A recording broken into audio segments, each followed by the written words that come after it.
I also like to think about the other black people who were with her in the NAACP, uh, just how much her entire saga has like warped their ability to trust mixed people or like ethnically ambiguous or just black people at large. Because like after you like, let's say I work for the Spokane NAACP chapter, I after just the Rachel's the scandal breaks nationally, everyone finds out she's white.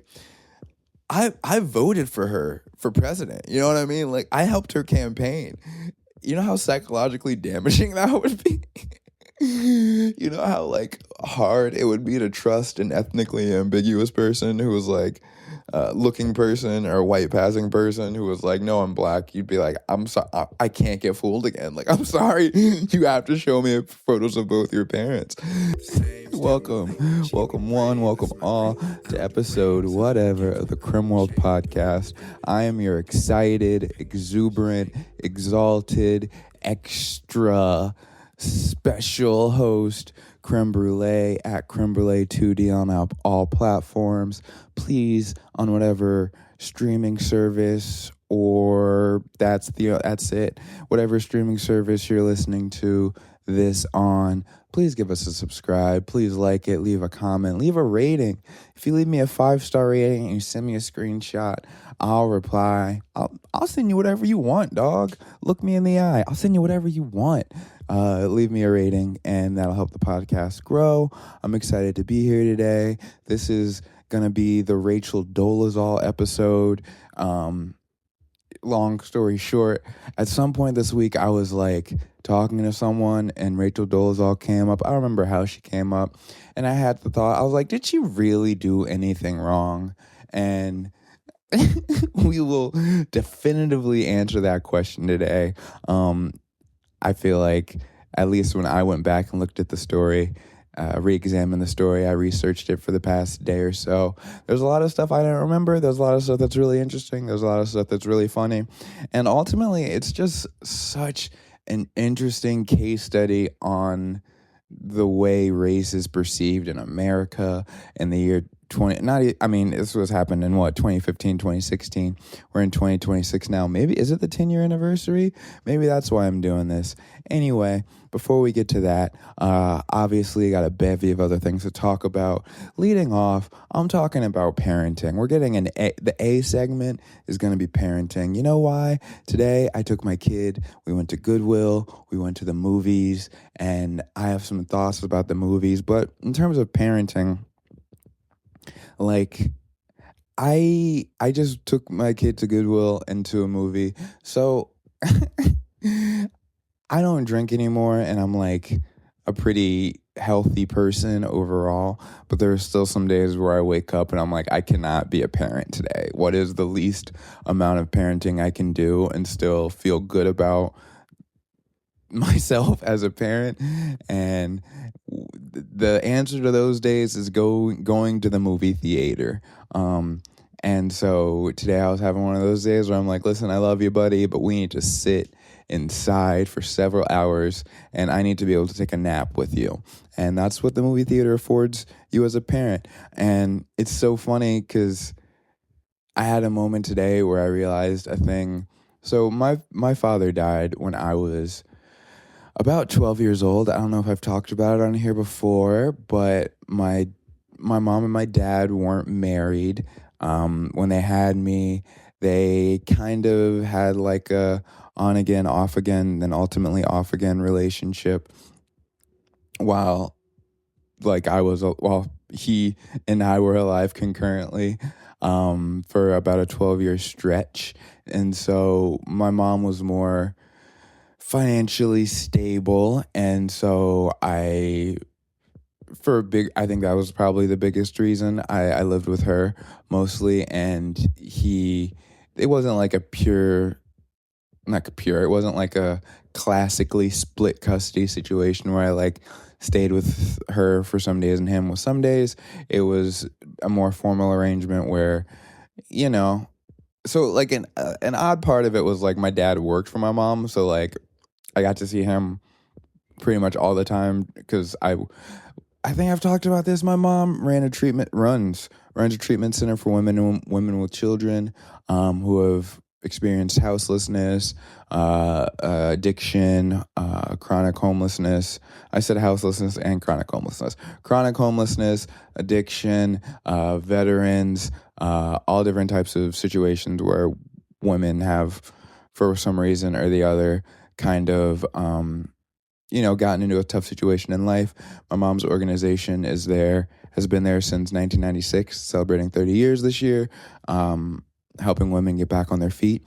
They've helped at this point, it's probably several thousand women in the metro Atlanta area, put their lives back together, get custody of their children, find employment, get clean, et cetera, et cetera. A ton of the women work for her directly, and a ton of the women have gone on to start other organizations in the Atlanta area as well. It's a beautiful thing. The company is called Marriott Freedom House. If you or anyone you know is a woman in the Southeast who maybe needs some help, check out Marriott Freedom House. All that to say, my mom also, through that, ended up employing most of my family at some point or the other. Her sisters, I don't know if her mom worked for her. I think Anime did work in the daycare. I think she employed her sisters, her own mom, my dad, me and my sister at one point. So she's kind of like super matriarch of the family.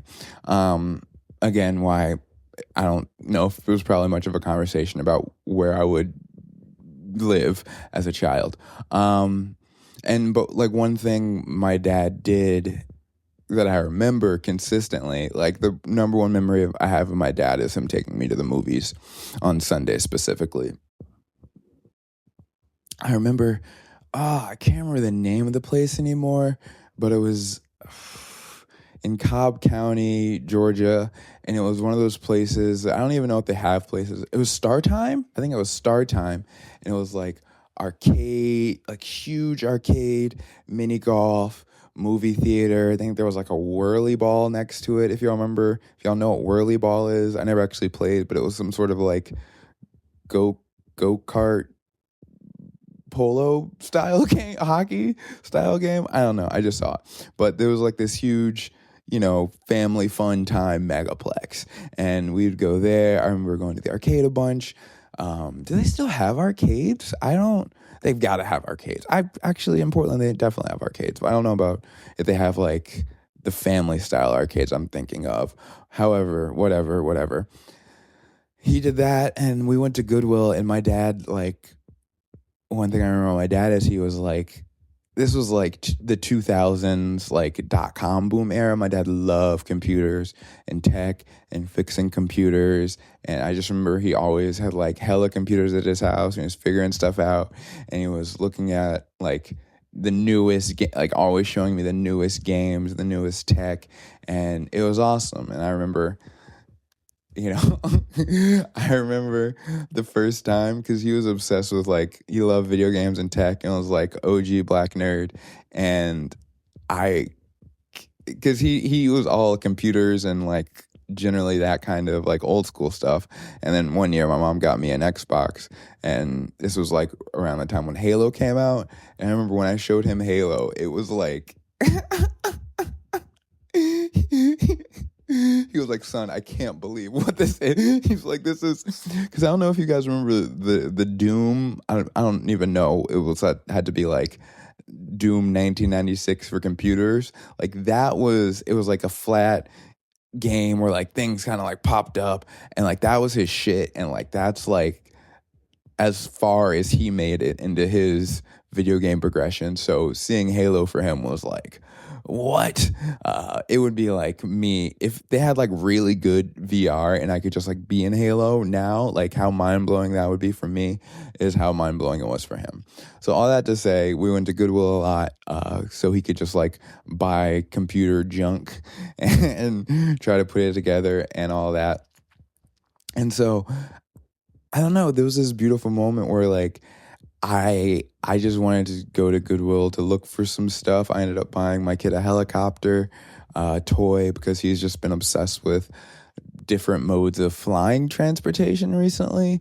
We live in Seattle, so there's a lot of those like ocean or like lake plane. What do they call? He calls them seaplanes, but I think there's like a better, like a more correct name for them. But the planes that like land on the water, he loves those every day. He's like, "Can we fly on a seaplane?" When I pick him up, and I'm like, probably not, but if I'll be like, we can go look for one. Like, I don't know a guy. If you live in Seattle and you fly one of those, hit me up. I don't know if a kid can a 3-year-old go on one of those?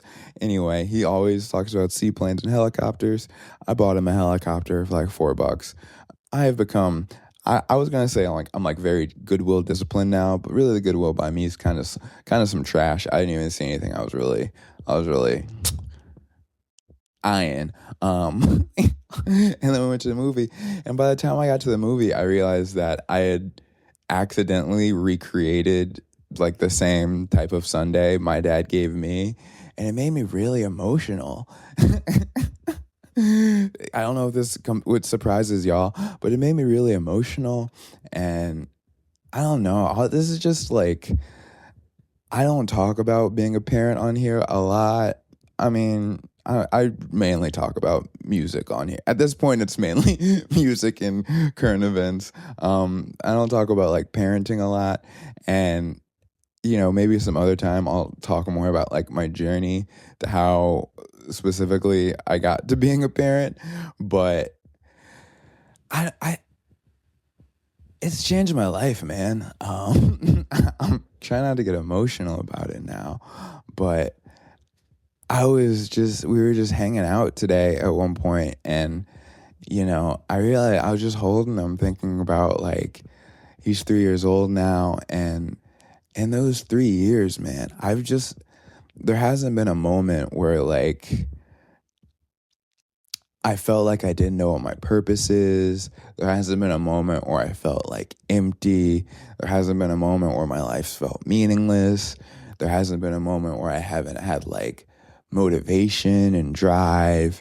There hasn't been a moment where I haven't been extremely grateful for everything I have. And I don't want to give him too much credit. But, and, you know, I'm not going to give this out as advice, but like, I'll just say I wasn't prepared to have a child. You know, you never are, but I was not at any sort of point of stability in my life, from like a financial standpoint to even like a relational standpoint to like a knowing what I wanted to do with my life standpoint. Like, all that was up in the air before I had him. And I have to give myself a lot of credit because, like, you know, probably like 2 or 3 months into his life, like, I had to go off to rehab because, you know, at the point of like truly being faced with the responsibility of raising a child, my relationship with alcohol was directly compromising that ability. So a choice had to be made. And, you know, I did the work, and I give myself credit for doing the work, and I'm proud of myself in a lot of ways. But like, I just don't think I would have done it without him. I don't think I would have done the work. I don't think I would have felt motivated to. Up to that point, had been pretty comfortable ruining every good relationship I had in my life and kind of squandering every opportunity I had to better myself. And and if nothing, I just don't know what else would have caused me to start going in a different direction, you know. I think, I'm not trying to say that like it's impossible to fully mature until you have a kid, or like that having a child is the only way I would have ever got my shit together, and it's something you have to do if you want. I'm not trying to push my choices or like being a parent onto anyone as like that's what you should do or like have to do or like is necessary for growth. It just happened to be for me. And I definitely I don't know. If I'm trying not to like give insane advice, but like, if you can't, if your life's meaningless, maybe just have a kid. Maybe just have a kid. I know you might be like, but I don't have money and blah blah blah blah. You'll figure it out, dog. I think you'll figure it out. If you're like, I want to wait until I have the right relationship, stable, yada, fuck that. Whoever you're fucking now, let them get you pregnant. Let them get you pregnant. Even if what y'all got going on don't work out. In 3 years, trust me, in 3 years, you're going to be like, damn, I'm better in every way because of this. I think at the beginning, I definitely, because it was unplanned and I'm still so early in my quote unquote career, there was definitely probably like a year of a lot of like, oh boy, did I mortgage my future success in XYZ field in order to be a parent? And that was a really real fear for a while. And there's no denying that, like, I think about it sometimes. So there's no denying that I could be whatever amount of work I'm putting into comedy or this or whatever. I could be putting out double exponentially more times more work and more content or more material or whatever. I could undoubtedly be doing more if I didn't have a child, but I don't know. Like, I don't think I would be doing more. Like, I don't think whatever amount I'm dreaming about me working, if I was still just a loose human, I just don't think that's true. A, because of alcohol. B, because of my penchant for wasting my time, wasting women's time. I've pretty much extradited that from the budget, and that's done wonders for me. And I'm sure countless women who don't know and who will never have to experience that. You're welcome. What am I talking about? But yeah, I don't know. I'm just grateful for being a parent. There was like, I didn't think I'd be a sensitive ass parent. Like so we went and saw a movie today. That's the second half of this. We went and saw a movie today. Boom. They have before the movie starts, they have a Disney cruise commercial where the premise of the commercial is like this kid and his dad go on Disney cruises every year. And while they're like, from the first couple years, they take like this nice walk together at like the crack of dawn from the time the kid's like an infant till the time he's like 12. And then he becomes a teenager and he like doesn't want to go on the walk with his dad anymore. And then at like, a couple years later, he goes on the walk with his dad and it's beautiful. And I was a wreck. I was like, oh my God. No, just sitting there alone in the theater with my son watching this. I'm like, man. So it becomes like, I don't know if I mentioned it, but things where a parent or child dies now, unaccessible for me. We watched The Land Before Time like 2 weeks ago. I forgot in like the first 20 minutes of that movie, the whole ass mom dies and the kid's an orphan. And you're like, oh my God, this is... Yeah, so that's unaccessible. What do we do with the movies? So we went and saw Super Mario Galaxy. Two thoughts. One thought is, are people still going to the movies? Because we live in Seattle, densely populated city. I often complain that there's too many people here.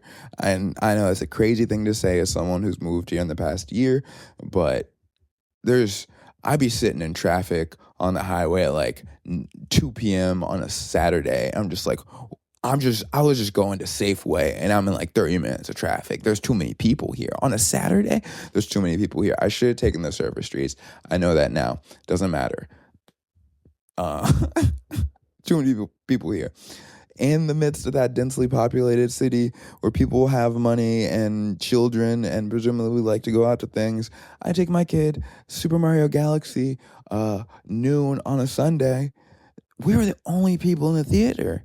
And I don't know if that's an indictment on movie theaters as a whole or that particular movie theater or the Super Mario Galaxy movie. But it was just weird to me. I wasn't expecting like a full theater, but just us alone on the weekend. Maybe people are out of town. Who knows? Super Mario Galaxy as a movie, I would love. So first of all, it's been said before, Chris Pratt as Mario is just weird. Actually, this is my take overall. Why do famous people voice the movies? Why do famous people voice characters in animated movies? I feel like that's a huge waste of the budget. My kid doesn't know who Chris Pratt is or who Donald Glover is or who Brie Larson is. Doesn't give a fuck. He just likes to look at the stuff. I can't imagine there's a child in America who's like, oh, Brie Larson's in this? But whatever. I guess those people have to keep getting money. Donald Glover was Yoshi. At no point was I like, oh, that's Donald Glover. It's why y'all spent a bag on this? Anyways, it's not it. Anyways, so I don't know why they do that. You should like let people who are like better voice actors get more money. I mean, or at least I'm just saying. It doesn't make sense to me. It feels like a market inefficiency, and I'm sure. What's the thing? Private equity. I'm sure private equity will get it out of here soon enough.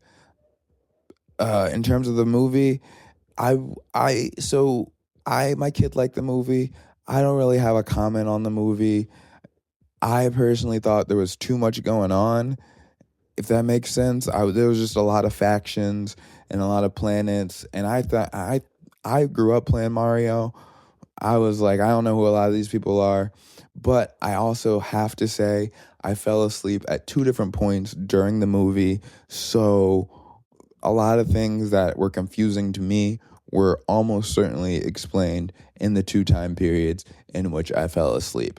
Now, me falling asleep, that's not my fault. One thing about me, I go to a movie theater, I'm falling asleep. It could be noon on a Sunday. It could be, don't let it be 10 p.m. on a Friday. I'll sleep through the whole thing. But something about the way my body's set up, you put me in a dark room for 2 hours, I'm out. I'm just out at some point. I bought an iced coffee on the way to the movie, drank like half of an iced coffee before it, still knocked out. So to me, movie theaters, AMC, Regal, whatever other movie theater chains, you guys need coffee in-house. I get it. It's a movie theater. I'm going to pay like $25 for a cup of coffee, but I paid $25 for this movie. I need to see this movie. Okay? Sell coffee at the movie theaters. Yeah, that's my review of having a child and the Super Mario Galaxy movie. Let me have a little Red Bull.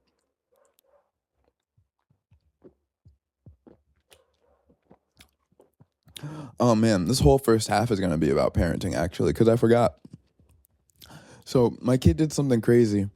Uh, he stuck a bead in his nose, and it got so stuck that they had to call his mom, and she had to come and pull it out, and whatever. Crazy thing is, one time, and how old was I? I must have been about 12 years old. I was playing with a pin, like a clicky pin, right? And I twisted it's hard to explain this part. I'm trying to do this as a joke, and I'm going to change it to a Lego because having to explain the intricacy of this thing I stuck in my ear it takes people out. But I'll be honest here with you. Like, the clicky part of a pin, the clicky part, you could screw off, and it was just like this teeny tiny, like almost bullet-shaped plastic thing. For whatever reason, I'm 10, 12 years old, putting it in my ear because it's really tiny and using it to scratch my ear. Getting a great ear scratch going, inner ear scratching, unmatched as a thing to do. You know what else is a thing to do? Unmatched is a thing to do. If you have like a rash or like skin irritation, putting some hot water on that low key feels as good as coming. Like if you ever had like a rash on your like back and you just go in the shower and hot water that thing, it is ecstasy. It is almost worth like rubbing some poison ivy on your shit just to get in the shower and hitting it with that hot water and that steam. Oh my God. Imagine actually, like, could you do a situation? Is it like, I'm thinking ultimate pleasure here, where you're like in the shower having sex while the water, you're hitting it while the water is hitting like a rash on you, and also you're like hitting some crack or I don't know what the third thing is. It doesn't have to be crack. Maybe it could be weed. I don't know if weed, like, it needs to be something a little stronger than weed. Let's just say for this it's gonna be crack because I don't want to get involved with any opiates, at least not in the shower. Would that be the ultimate? I want to get rich enough. I'm launching the Patreon this week, guys, because I'm trying to set up a situation where I have an infinity shower and I have a rash. Is an infinity shower even a thing? I have one of those. Have you ever at my or my sister might have had this at her shower, but you ever have one of those showers that has like the top, it has like 3 showers in one shower, where it's got like the waterfall above you, and then it's got like the classic diagonal boy, and then it's got like this just the handheld wand guy. So I'm in one of those. This is what I'm raising money for. I'm in one of those. Maybe because you could be getting hit from the top onto your rash. be fucking, and then use the spray guy. That's on your asshole, right? and then with your other hand, you're hitting a crack pipe.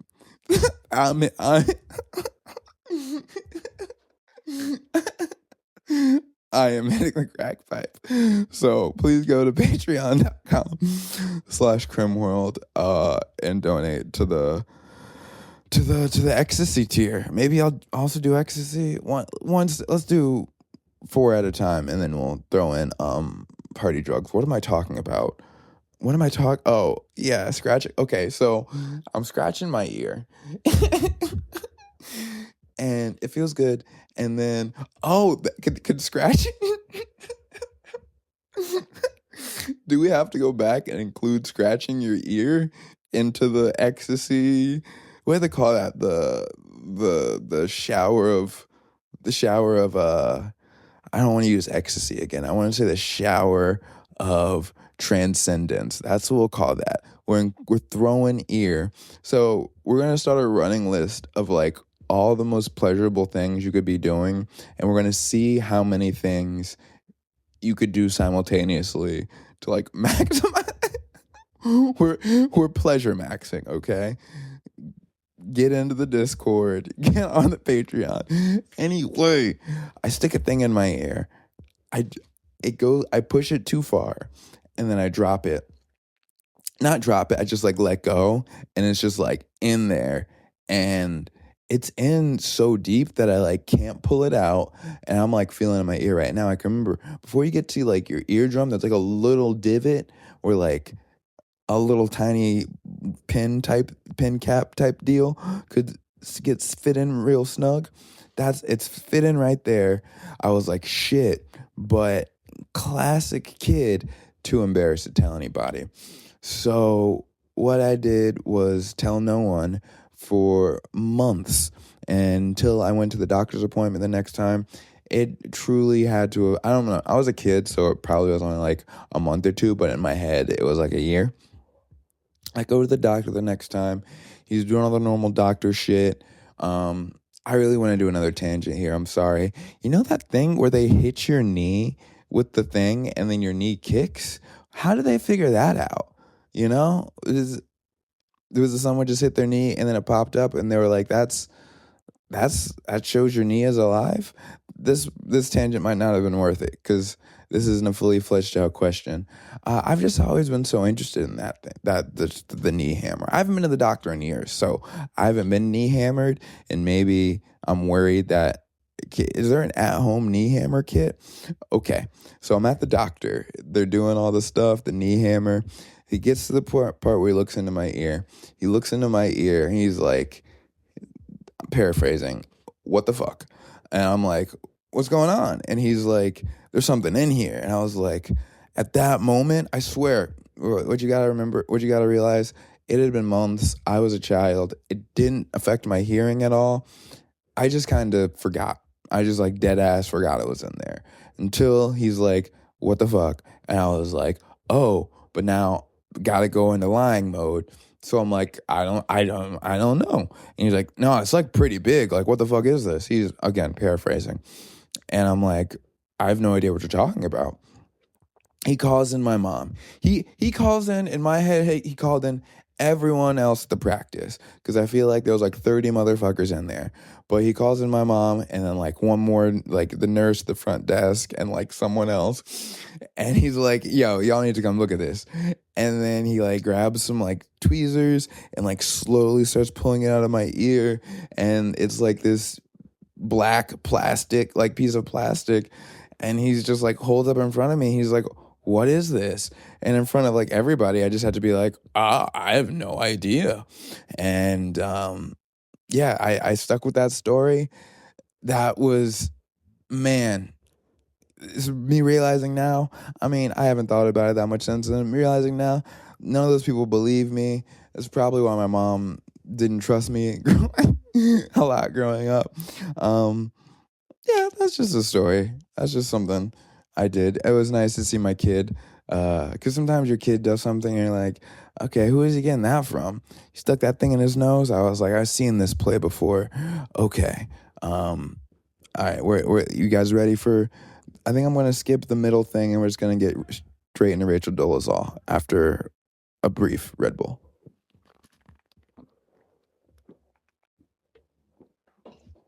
All right.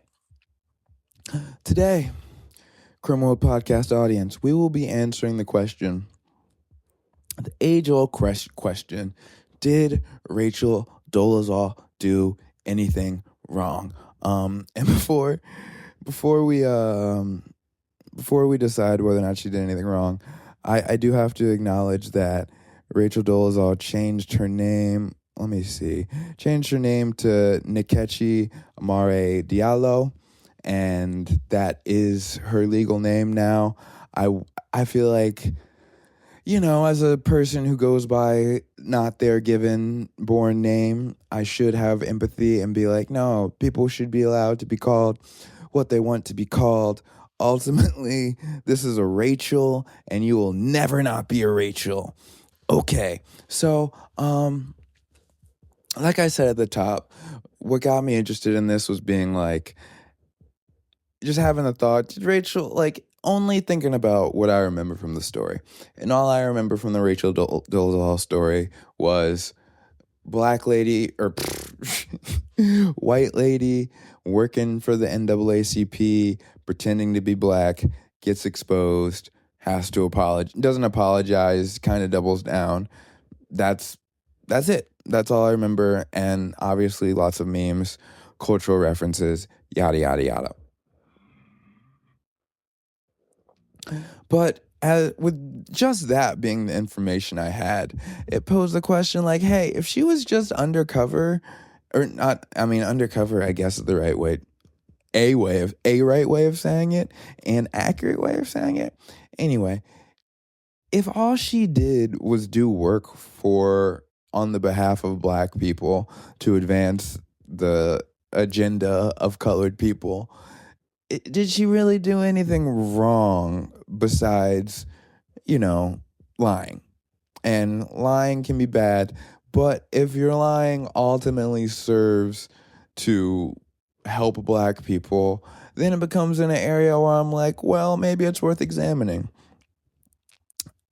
Upon doing further research, I think it is clear that she did some things. She did some things wrong, friends. She did some things that we might find regressive, reprehensible, embarrassing. I'll let you be the arbiter of how we feel about that. So let's get started. I'm gonna do a little history of our friend Rachel Dolezal. She was born Rachel Ann Dolezal in Montana in 1977. Her family was deeply religious, and her siblings were homeschooled. An interesting part of the story that I don't remember is her parents adopted several black children. So she had adopted black siblings. Rachel became heavily involved in raising those adopted siblings, and reportedly acted almost like a second mother figure to them. Multiple family members later described the household as emotionally chaotic and authoritarian. So it throws a complicated or complex wrench into the, because all of this is about, right, like ultimately the question of like good or bad, or like is what she did bad.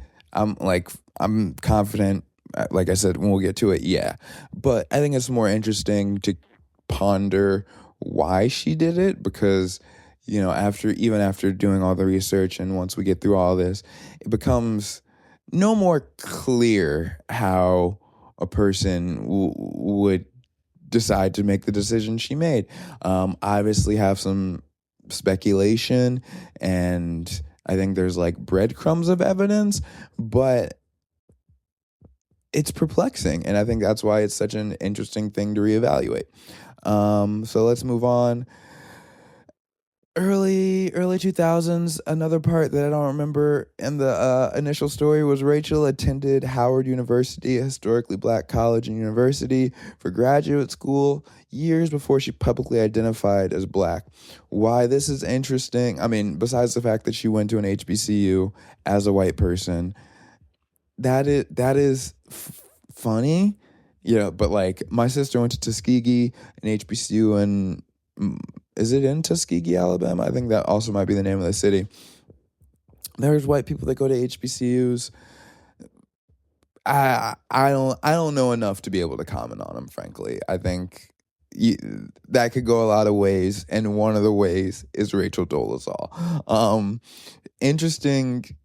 What's crazy about her time at Howard is in 2002, she filed a discrimination lawsuit claiming Howard favored black students. She filed a lawsuit claiming the historically black college favored black students and that she was denied opportunities because she was white, which, as she ultimately lost the case and was ordered to like pay back basically like reckless court fees.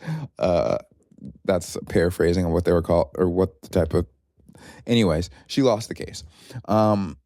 It's just crazy, the fact that later, like, as you know, later she identifies as black, and in interviews it says she's always identified as black, where and here in 2002 it's pretty obvious or plain, like within legal, there's paperwork, there's a paper trail proving that at one point she definitely identified as white. And I think the highest level of white is suing HBCU for discrimination. So not only a really confounding white. Interesting, her artwork and academic focus at Howard centered around African and African American theme. Former classmates later said she appeared intensely invested in black identity and black culture long before the public scandal. Kind of just a footnote. I don't remember this in the story. This is where it came off the did she do anything bad? Where the wheels come off the she didn't do anything bad cart, because while this isn't like she lost the case, ultimately suing a black institution, like claiming to be an NAACP leader and also suing Howard University for for favoring black people, quite the whiplash in terms of you know, what she just two different types of niggas. Her story's not consistent. Over the next several years, her hairstyle changed dramatically. She darkened her skin tone. She began presenting ambiguous or contradictory stories about her ancestries. She reportedly told some people her father was black. Her brother later claimed she once told him to not blow my cover. People, the part that's I didn't say, she was in Spokane, Washington, Coeur d'Alene, Idaho, that area. If you don't know, Spokane, the Pacific Northwest, hey, what up? It's Creme from the Pacific Northwest. The Pacific Northwest is, as I say, the white motherland.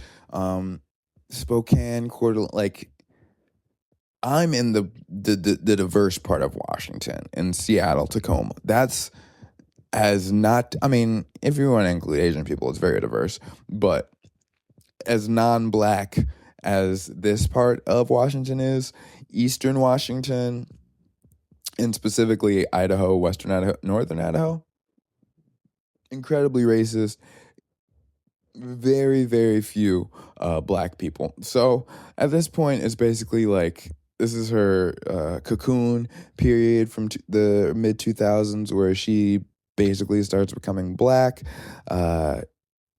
She became deeply embedded in actual civil rights work, the Human Rights Education Institute in Idaho. She became the Africana Studies instructor at Eastern Washington University. She had a police oversight role in Spokane, and she became the Spokane chapter president of the NAACP. By all accounts, she was energetic, competent, active and anti-racist organism, and well-liked locally. The crazy thing, I was talking to someone about this beforehand. It is so funny to imagine, because at this point she's not only has transitioned from a white person to a intentionally ethnically ambiguous looking person.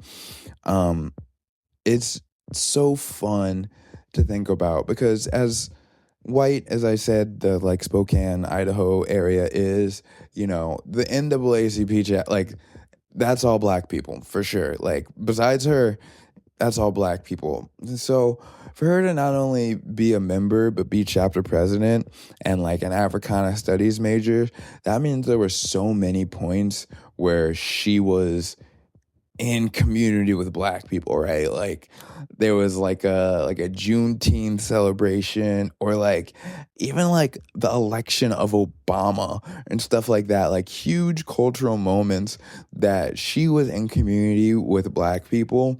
And I would have just loved, in retrospect, to see some of the videos of all of them, just black people just all being like, end of a long day, a white person just like, you get off the phone, you have an interaction with a white person and they leave, and now all of a sudden it's all the black people, like, end of the day, and they're just shooting the shit and just being like, damn, these crackers, you know what I mean? And you're just having those thing. So white people do think black people are obsessed with white people, and we're not. We generally have a lot of cool shit going on. But make no mistake, if like a white person leaves a space and they're embarrassing, or one black like someone in the group has a specifically particularly bad or weird interaction with a white person, like, we're on your heads behind closed doors. Make no mistake, we're on your heads behind closed doors. So just imagining her just being in a session like that, just being like, yeah, bro, don't you hate when white people everyone's like sharing a story of like being discriminated against, and she's like, nobody here knows I sued Howard University. So that, I don't know. I also like to think about the other black people who were with her in the NAACP, just how much her entire saga has like warped their ability to trust mixed people or like ethnically ambiguous, or just black people at large. Because like after you Like, let's say I work for the Spokane NAACP chapter. After just the scandal breaks nationally, everyone finds out she's white. I voted for her for president. You know what I mean? Like, I helped her campaign. You know how psychologically damaging that would be? You know how, like, hard it would be to trust an ethnically ambiguous person who was like looking person or a white passing person who was like, no, I'm black. You'd be like, I'm sorry, I can't get fooled again. Like, I'm sorry, you have to show me photos of both your parents. Like, that NAACP chapter in Spokane now is blackety black, blackety black. You can only work there if you like fail the paper bag test. Is that what it's called? The brown bag, the bag test. You know what test I'm talking about. Okay, so the reveal, June 2015, the scandal detonates because of local reporting in Spokane. A reporter investigating hate crime allegations and inconsistencies in her background contacted her parents, and her parents stated that she was biologically white. Now, I was like, okay, so why did they start investigating her in the first place? Well, so what happened was, she basically, let me find the exact wording. The reporter who ultimately exposed Rachel Dolezal, the reporters who ultimately exposed Rachel Dolezal were not initially investigating her racial identity at all. They were investigating her increasingly suspicious hate crime claims. The main trigger seems to be a 2015 alleged hate mail incident, plus the broader pattern of her claiming 8 or 9 hate crimes only over roughly a decade. So pretty much once a year, she was saying she got hate crimed. There was an incident where there was a noose. She claimed there was a noose on her porch, and a neighbor was like, that is literally just rope. There was people... she claimed that people drew a swastika on her door at her job, but mysteriously the video camera stopped working when it happened, and there were no suspects. She claims that people were like mailing her racist threats and hostile messages and hateful imagery, and that they were threatening her son and all this other stuff. So basically, what's so crazy is, she is already an African studies teacher, president of the NAACP. You can't, especially in Spokane, you cannot have any more stamped of a black card. Like, you've done it. If your goal was to appear as a black person, you're the president of an NAACP chapter. You won. Lay low at this point. But she had to, year after year, claim that she was the victim of hate crimes, which is just, I don't know if it's like a need for attention thing, or if it feels like it's like, for me, it's like it reveals what white people think the black experience is to me, you know? Like, you have some white people who think racism and hate crimes don't happen at all made up, don't exist. And then there's another segment, the Rachel Dolezal segment, who are like, well, black people must be getting hate crimes yearly. Like, that's at least, I got to keep up with the Joneses. I haven't been hate crimed in 2 years. People aren't going to believe I'm black. And there is something to be said. I looked into it. Coeur d'Alene, Idaho does have kind of a history of having like a lot of hate crimes. So perhaps there was an element of like, hey, everyone else is getting hate crimed. If I'm not getting hate crime, people are going to be suspicious. But yet again, it is so unclear what she was trying to prove with all the hate crime allegations. You know what I mean?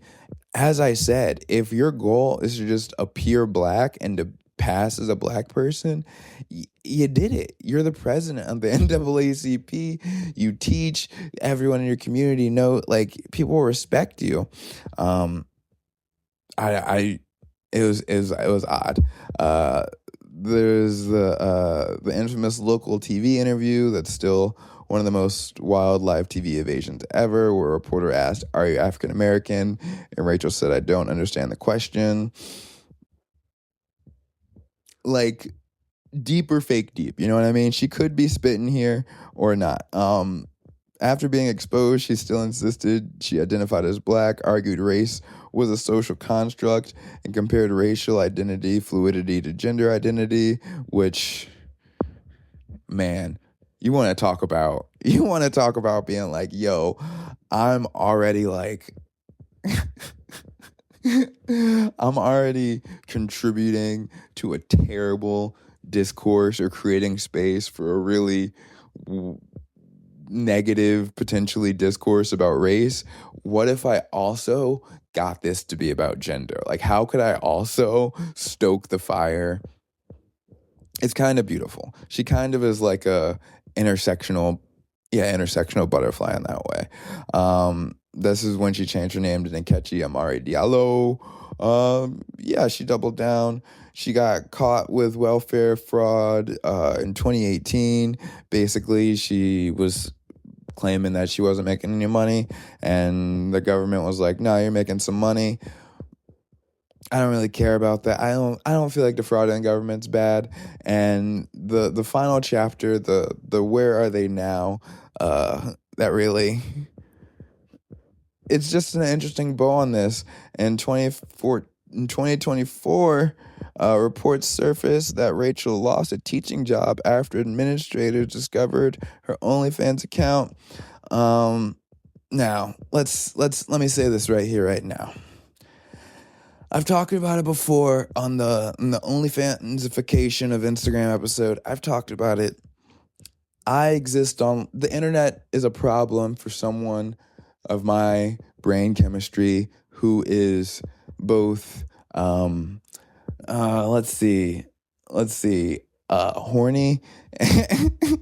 and also endlessly curious.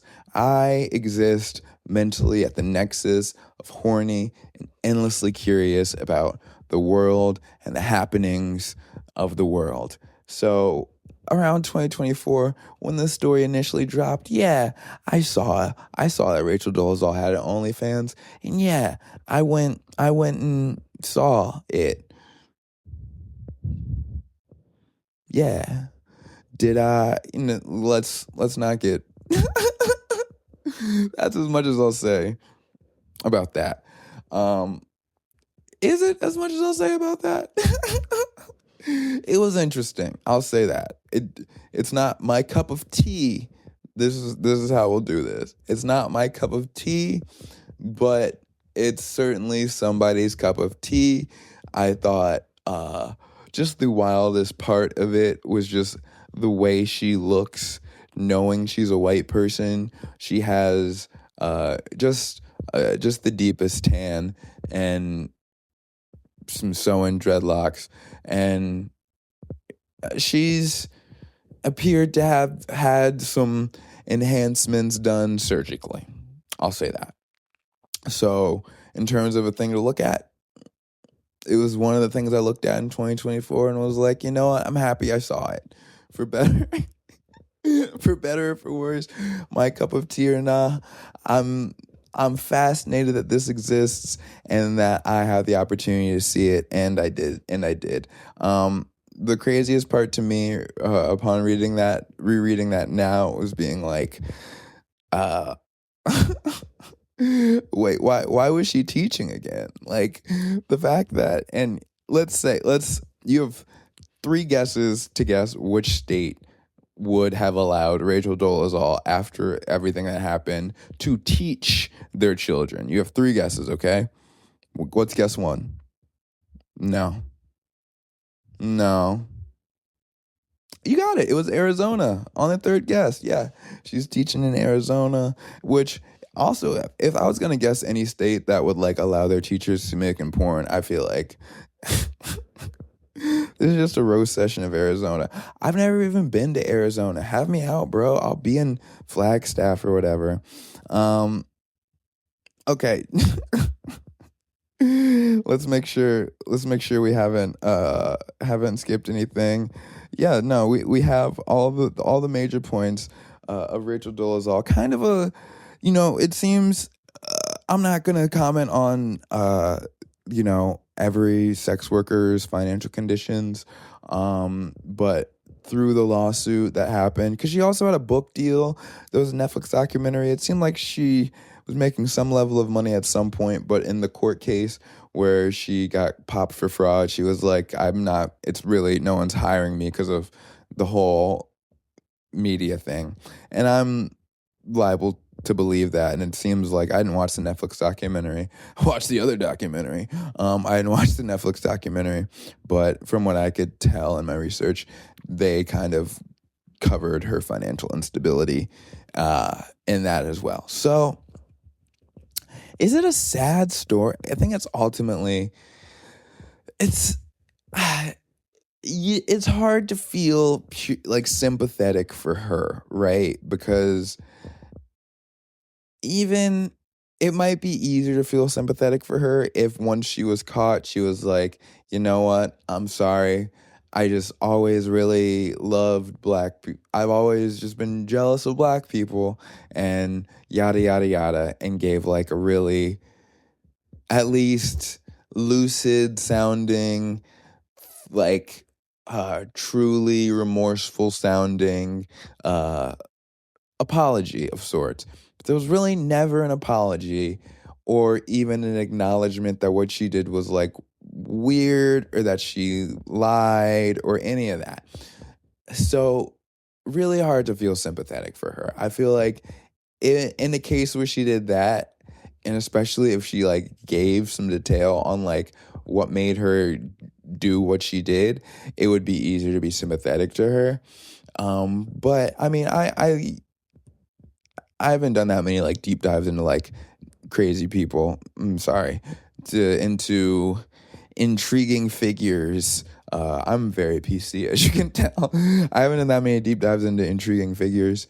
But something to learn about me, I'm just like, especially in the case of someone who's already been like publicly shamed to the millionth degree, and for people who are dead or have faced legal consequences for their actions, I'm generally try to be like a really empathetic person, because like I don't know how much is gained by dogpiling onto people like that. So I don't really like, obviously all this stuff is very funny, and this feels like a Jordan Peele movie or like an episode of Atlanta type of way, but it genuinely seems something is not right. It's not right mentally there, right? No, like I'm not I'm not saying she has race-based autism, but am I saying she has race-based autism? Is race-based autism a thing? Who is that more offensive to? Is it offensive to anyone? I don't know. Is it a race? I think it's more offensive. Anyways, is it a form of race-based autism? I'm saying it a fourth time. Or is it like, because the interesting part of it that I didn't know before was like she grew up with black siblings, and like growing up with black siblings while also growing up in a place, it says she was born in Montana and she ultimately lived in Spokane. So I imagine most of her life, besides her years at Howard, were spent, maybe around black people, but in predominantly white areas. So it's so fascinating to think about like what factor in that type of upbringing would have caused her to like latch on to this idea that being black is who she is. And like clearly she thinks it is, I don't know if better is the right word.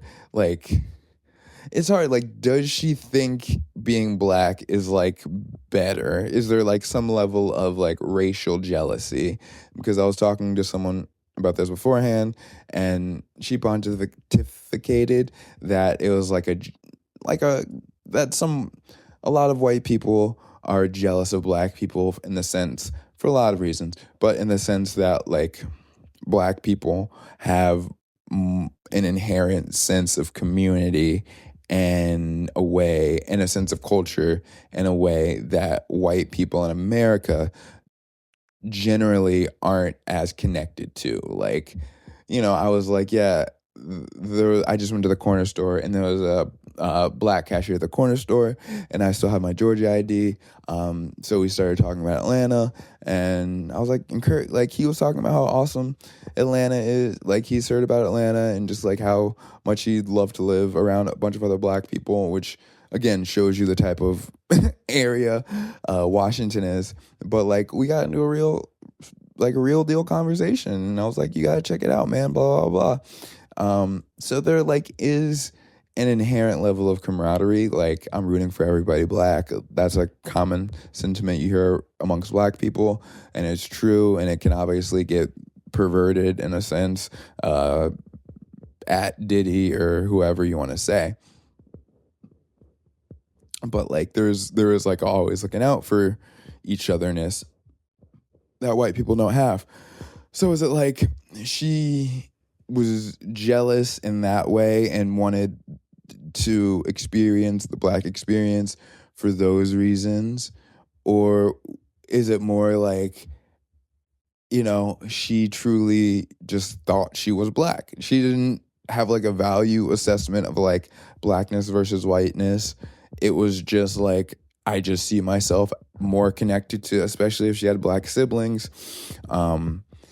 Maybe she felt more connected to them, and feeling more connected to them was a jumping off point of being like, maybe I am them. There's clearly a consistent fascination, and it's hard to even say respect, because I wanted to say a respect for the black culture, but you sue Howard University for discrimination, and it's like, that's the one that throws into question the idea that she thinks like maybe it affirms the idea that she thinks being black is better, because she's like in a kind of aggressive way being like, black people, the refrain you hear about affirmative action, that like black people actually have more opportunities because of scholarships, or what I mean, affirmative action type of deal. But still, it really throws an inconsistency in what otherwise just seems like an arc of her being like, okay, I'm starting off around like quote unquote white around some black people, and over time I'm arcing up to I am Nkechi, some whatever name she claims now. It's confounding. I think it's like a perfect, I wish, I might have to check out the Netflix documentary, because it's like, because of the way, I mean, it naturally exists like this, but also the way she looped it into being a conversation about gender fluidity, and because it's like this simultaneous gender fluidity, racial, I don't even want to say racial fluidity, but like racial, I don't know what to say. It's like a simultaneously about gender fluidity and just the concept of race as a construct. And those are like, that is the nexus of just social justice and quote unquote progressive politics, or just like theory now in America. And I don't know if there's ever been one story that, I mean, it doesn't purely encapsulate the gender / sexual, in terms of sexuality. It doesn't purely address those things, but it is simultaneously about both things, if that makes sense. I don't know.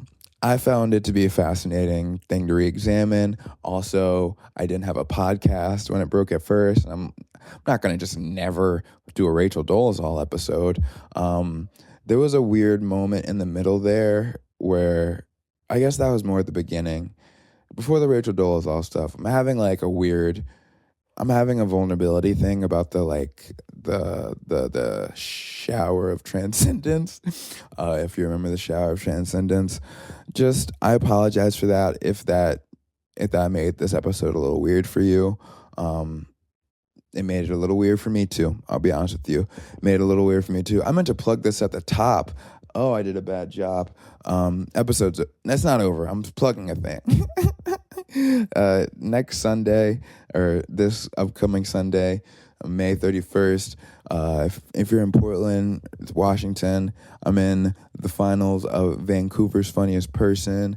That will be taking place in downtown Vancouver at a venue called Our Third Space at 7 p.m. I will be, me and some of the funniest people in the states of Washington and Oregon will be telling jokes, and the winner gets money. Come find out if I will make enough money to cover my gas for the entire competition, or if I will go in the hole for a competition. Yeah, but overall, I'm excited about that. Got a couple other comedy competitions. I'm competing to get a spot at Bumbershoot. I'm excited about that. I'll let y'all know more about that as the date gets closer. But yeah, it's summertime. I'm gonna be telling jokes. I'm gonna be going to Alaska in a couple weeks. I gotta put an episode in the can for when I'm in Alaska. Shit. But thank you for listening as always. I'm Creme Brulee. Leave a subscribe or vibe. Bye. Creme fucking brulee. Yeah, you can like or you can hate. Yeah, it's creme fucking brulee.